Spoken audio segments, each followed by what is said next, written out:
Hello students, today we are going to do adverbs of reason, affirmation and negation.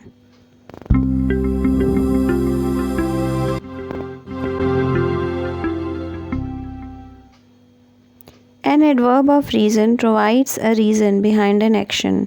जैसे इस word से पता ही चल रहा है कि adverb of reason है, तो ये हमें रीज़न प्रोवाइड करती है एक्शन के पीछे क्या रीज़न है कि वो एक्शन क्यों हुआ था.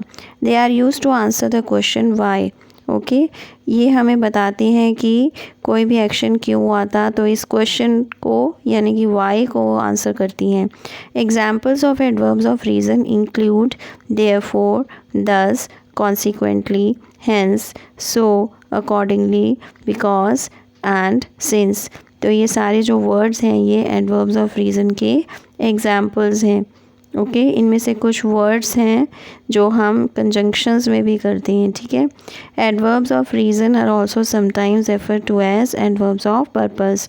और कभी कभी हम एडवर्ब्स ऑफ रीज़न को एडवर्ब्स ऑफ पर्पस भी बोल लेते हैं. ठीक है. जिससे क्योंकि हमें पता चल रहा है कि कोई भी एक्शन है तो उसका पर्पस क्या है, हमें पर्पस भी बताती हैं. ठीक है. For example, as he was ill he couldn't attend the meeting. देखिए यहाँ पर एज लिखा हुआ है, एज ही वॉज इल, क्योंकि वह बीमार था वह मीटिंग अटेंड नहीं कर पाया. ठीक है. एज ही वॉज इल लिखा हुआ है, एज से हमें पता चल रहा है रीज़न का. ओके तो यहाँ पर ये क्या है, ये एक एडवर्ब ऑफ रीज़न है. Okay as he was ill, क्योंकि वह बीमार था. एज से हमें पता चल रहा है रीज़न. एज का मीनिंग है क्योंकि. He insulted the manager and was therefore dismissed from service. देखिए यहाँ पे therefore लिखा हुआ है. therefore का मीनिंग होता है इसलिए. उसने मैनेजर को इंसल्ट किया था और इसीलिए वह सर्विस से निकाल दिया गया. ओके डिसमिस्ड का मीनिंग क्या है, डिसमिस फ्रॉम सर्विस मीन्स उसे जॉब से निकाल दिया गया. There was no network hence I switched off my phone. देखिए यहाँ पर हैंस वर्ड जो है वो एक एडवर्ब ऑफ रीज़न है. He was hungry so he ate pizza. यहाँ पर भी सो वर्ड जो है वो एक एडवर्ब ऑफ रीज़न है. ओके इन दोनों से हमें रीज़न का पता चल रहा है, हैंस एंड सो वर्ड से. Okay so I hope this is clear. तो अब हम करते हैं next adverb, adverb of affirmation. Adverbs of affirmation are words which declare that a given statement और फैक्ट इज़ ट्रू और पॉजिटिव. तो ये कौन सी एडवर्ब्स होती हैं, ये वो एडवर्ब्स होती हैं, ये वो वर्ड्स होते हैं जिससे हमें पता चलता है कि कोई स्टेटमेंट या फैक्ट जो है वो ट्रू है, सच है या पॉजिटिव है. For example, surely, exactly, definitely, probably, Indeed etcetera. Okay surely definitely का मीनिंग होता है पक्का, पक्के रूप से. प्रॉबेबली का मीनिंग होता है शायद. ओके एग्जैक्टली मीन जब आप 100% श्योर हो तब आप एग्जैक्टली भी बोलते हो.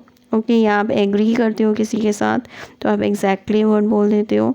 और इंडीड, इंडीड का मीनिंग होता है सच में. ओके तो ये सारे के सारे जो है एक पॉजिटिव वर्ड्स हैं. इससे हमें पता चल रहा है कि कोई भी एक्शन जो है वो पॉजिटिव है या सच है. ओके काफ़ी हद तक सच है. प्रॉबेबली का मीनिंग होता है शायद, लेकिन फिर भी हम इसे एडवर्ब ऑफ एफर्मेशन में ही गिनते हैं. ठीक है क्योंकि ये कुछ पॉजिटिविटी लेके आता है सेंटेंस में. So I hope the meaning, the definition and the examples are clear to you. तो अब हम करते हैं एडवर्ब्स ऑफ निगेशन. तो एडवर्ब्स ऑफ निगेशन क्या होती हैं, ये उसके ऑपोजिट होती हैं. ओके ये ऑपोजिट हैं एडवर्ब्स ऑफ एफर्मेशन के. The adverbs which declare a negative statement are the adverbs of negation. ये नेगेटिव स्टेटमेंट को डिक्लेयर करती हैं. For example, never, nothing, not, not at all etcetera. ठीक है ये सारे वर्ड्स जो हैं वो एडवर्ब्स ऑफ निगेशन के एग्जाम्पल्स हैं. So I hope you have understood today's lesson. Thanks for watching. Keep learning. See you in the next video. Please subscribe to my channel if you haven't done it yet. Thank you.